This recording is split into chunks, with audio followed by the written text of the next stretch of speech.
of Kwanzaa, Ujima, collective work and responsibility.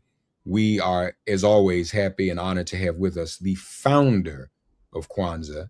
He is the professor and chair of the Department of Africana Studies at California State University in Long Beach, chair of the organization US and the National Association of Kawaida Organizations, executive director of the African American Cultural Center and the Kawaida Institute of Pan-African Studies, co-chair of the Black Community Clergy and Labor Alliance. He is also the author of numerous scholarly articles and books, including Kawaida and Questions of Life and Struggle, Ma'at, the Moral Ideal in Ancient Egypt, Selections from the Hosea, the Sacred Wisdom of Ancient Egypt, Introduction to Black Studies, now in its fourth edition, and Oduifa, the Ethical Teachings. Now he is the creator, as we all know and love him most, of the Pan-African cultural holiday Kwanzaa and the Nguza Saba, the Seven Principles, and author of the authoritative text entitled Kwanzaa, a celebration of family, community, and culture. He's also the subject of the book by Dr. Molefi Asante entitled Maulana Karenga, an intellectual portrait.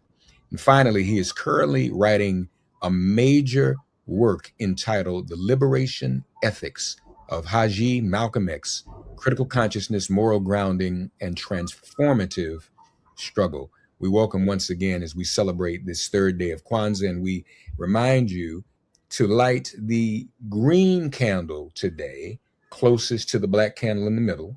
We lit Umoja for the black, Kuji Shakalia, the closest red candle for the red one, to the immediate left of the black candle, Umoja. And now to the immediate right of Umoja is Ujima. This is day 3. We light the green candle. And as we light that candle, once again, we say to one another, Habari Gani. Dr. Karenga, Habari Gani. Ujima, hopefully Quinn. Hopefully Quinn, me, my concern is for you. So that's what we've been saying there. And I think it's important, again, in being a good relative, to always be concerned about others. It's a teaching that my mother and father taught us, that we always are concerned about others. If we take care of others, then they can take care of us, and we can take care of each other. It's a good thing to be responsible for each other. And so, Ujima, the third principle is collective work and responsibility. And it calls on us, as we write in the text, quote, to build and maintain our community together and make our brothers and sisters' problems our problem and solve them together. Now, this principle teaches us the shared responsibility to work and build, right? To work. And there's a work in there, there's also a struggle. It's all collective, but it has two things, action and responsibility.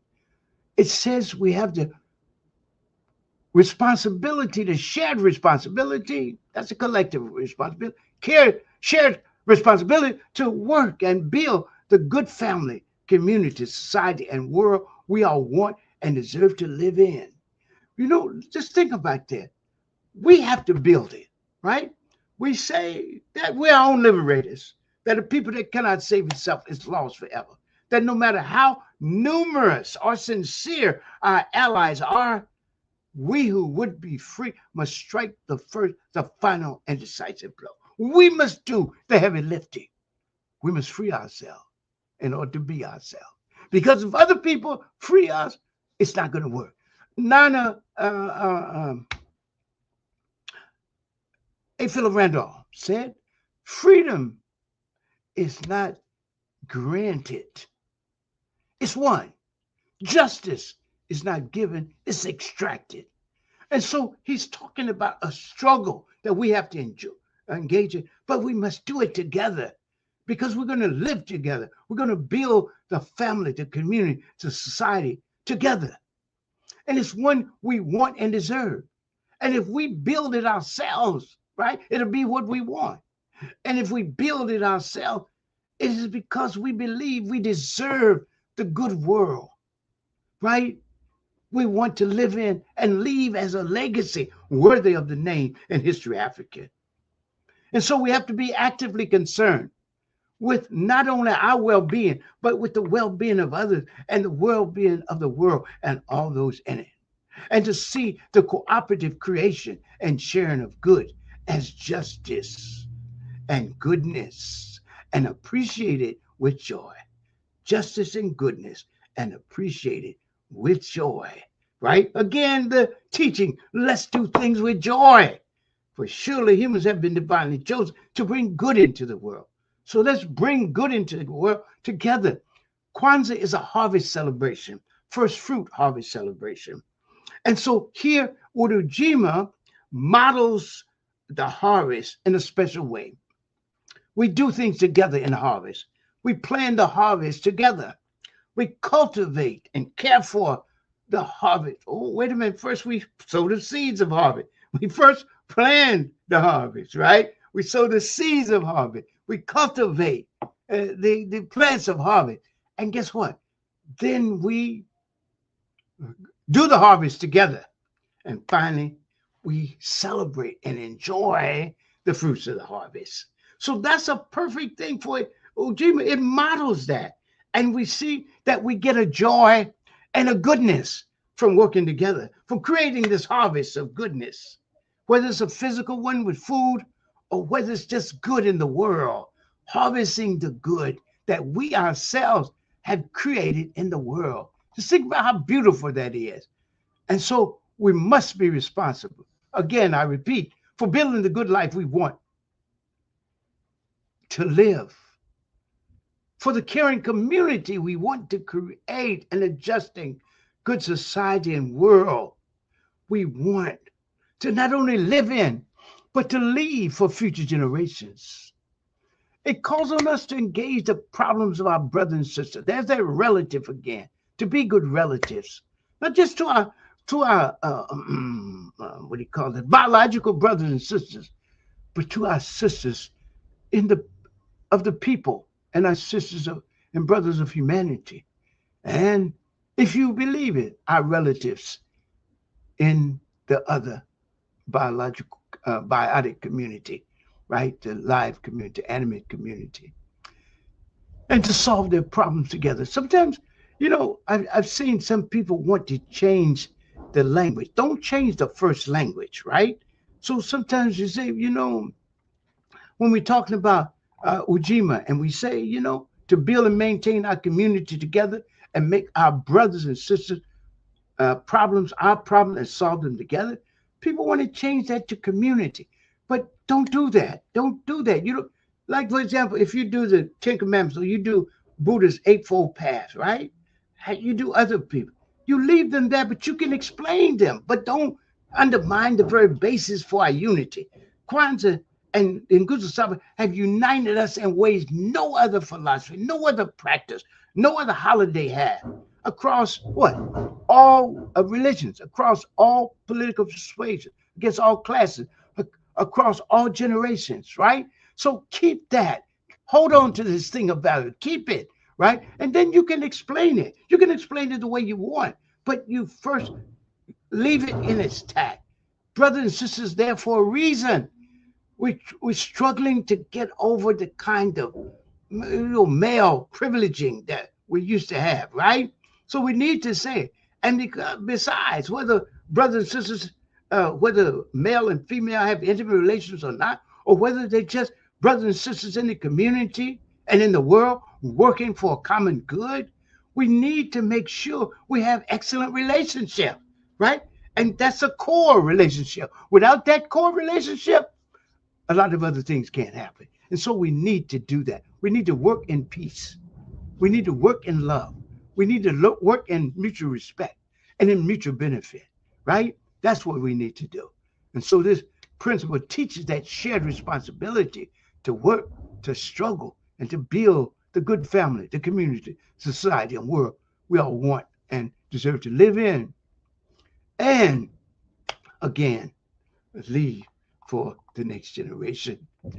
I want us really to understand that we can always say somebody else can do things for us. They won't. Certainly our oppressor won't, right?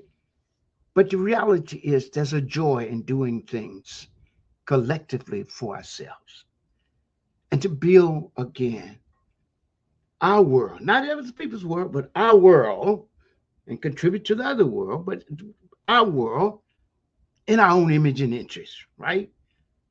What do Africans have to say about the world? What do they have to say about how do we raise children? What do we say about what are the standards for a man and a woman? What are the standards for excellence, right? Our texts tell us that the wise are known by their wisdom, but the great are known by their good deeds. And so we want to make sure that when we work together, we're working for good, not simply for ourselves or for money. We don't sell ourselves for money and machines. We all want a good life, but we don't want to find ourselves forgetting the struggle and simply seeking a comfortable place in oppression. And so Ujima said, let's be collectively responsible for the world. And so as we light the candle of Ujima, collective working responsibility, let us this year and always wish and commit ourselves to work for and struggle for the good world we are worth and deserve to live in. And as the Odu Ifa of ancient Yoruba land says, we want to build a world of good where, number one, there's full knowledge of things. There's a knowledge, the possession of knowledge is so uplifting. It's a practice of freedom to learn, right? It's a practice of freedom to grasp knowledge and use it to expand the realm of goodness in the world. So or do if I said the first goodness is full knowledge of things. The second, we want to create happiness everywhere, not just in our home, but everywhere. Everybody deserves to be happy. It's one of the things that we talk about as a right to be in context that's conducive to our happiness. We can't pursue it if everywhere we turn, we're blocked. So we want to create conditions and capacity for people to be happy. The text says everywhere, all the people, everywhere. Peace. We're struggling for peace. We've got to build peace in the world, right? The warmongers must be stopped. The genocidists must be stopped, right? We want peace. The sacred texts say to us, exceptionally good, extraordinarily good, right? It's the presence of peace. And there is no blame in peace for those who make it, for those who practice it. Exceedingly good. Let me just say this again. Exceedingly good. This is exact translation. Exceedingly good is the presence of peace. And there is no blame in peace for those who practice it. Just think about it. Exceedingly good is the presence of peace, right? And we must practice it. We must not only keep peace, but we must do the work of peace. We must make peace. And then the next criteria they say for this good world we want to build collectively is a well-being and security of person, where everyone can live lives of dignity and decency, where there's the end of poverty and misery. And we have created a context of maximum human freedom and human flourishing. This is the beautiful concept of, creating conditions and capacity for all humans. And we don't ever leave ourselves out. We're going to talk about Africa. Whenever I talk, I'm always talking about African and human good and the well-being of the world. Those three areas: African and human good and the well-being of the world.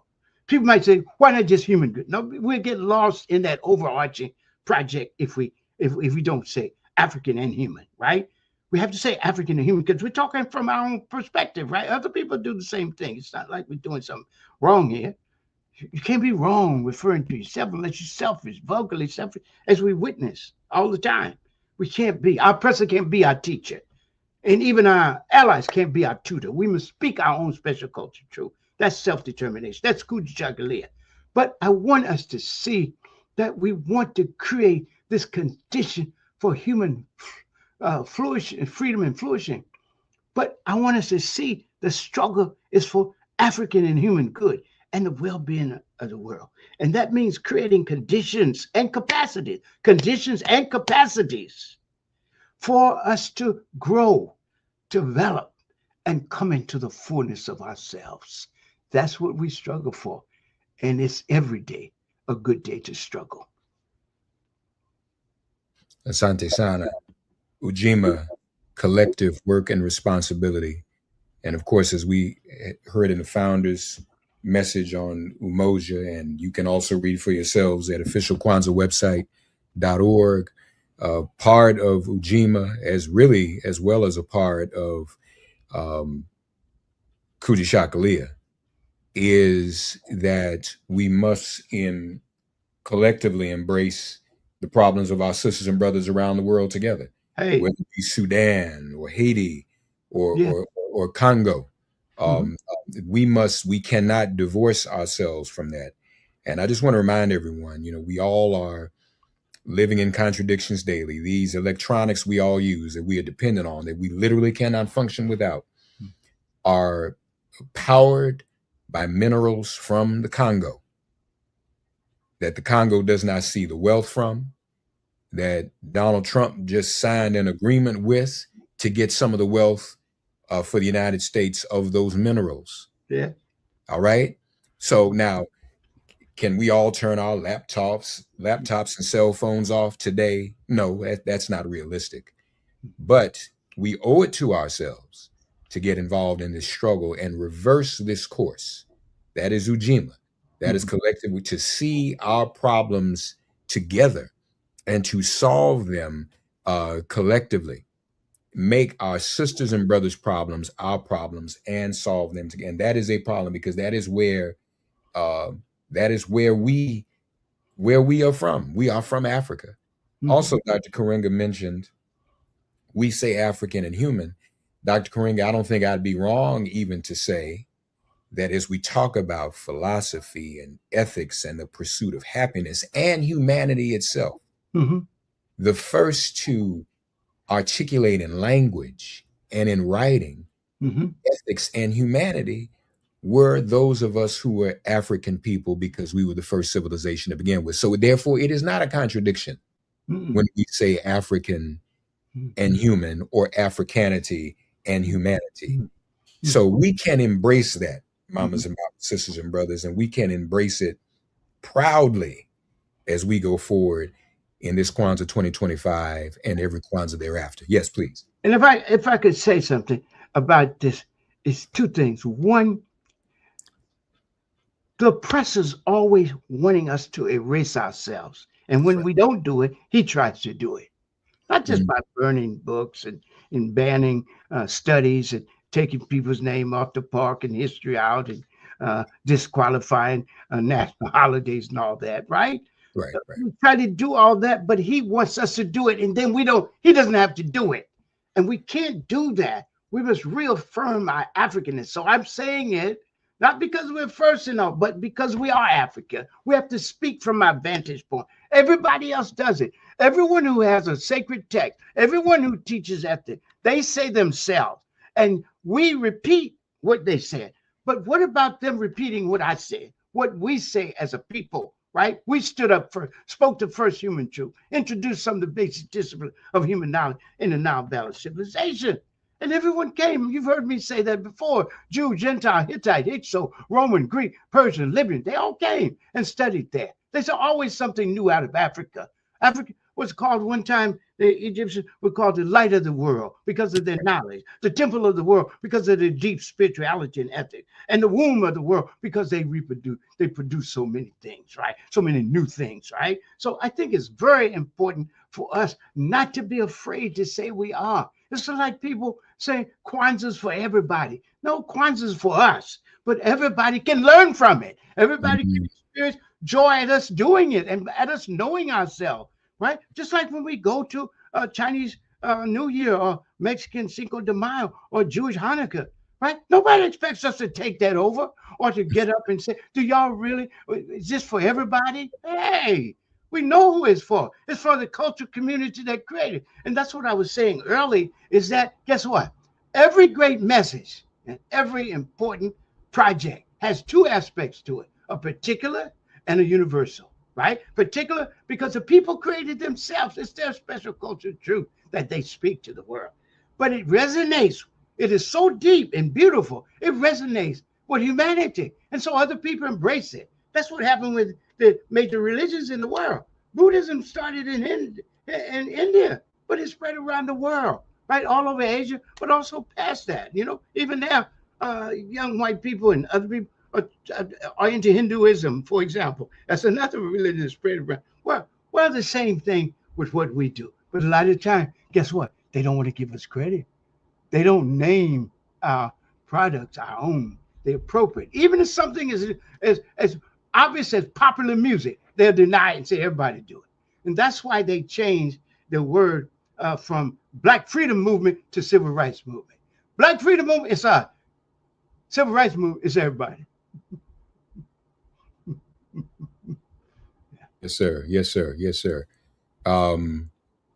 We got to go, but for today. But people look at some of the scholarship on social media the young people are putting out about K-pop. That's the new rage in music, but K-pop comes from Black music culture, and people are just realizing that.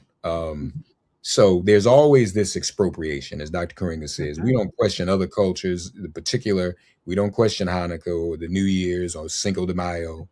2026 will be the founding, the 250th, whatever birthday of the United States. We don't question that. We know it was founded on our backs. But and the Native Americans. That's right. That's right. We won't stop the celebration, but we can inform. So don't try to stop ours, and don't let anybody convince you to stop ours. Yeah. Don't hate on us. That's right. Don't hate on us. Amen. Folks, official Kwanzaa website, .org to find out more, and you can follow the principles for every day and the candle lighting ceremony. We'll be back tomorrow. Dr. Maulana Karenga with us for this third day of Kwanzaa. Tomorrow, Ujima. We're going to love Ujima tomorrow. Cooperative economics. Got a lot to talk about. Don't miss out, folks. Spread the word. Thank you again, Asante Sana, Dr. Karenga. And folks, we will see you again tomorrow for Ujima.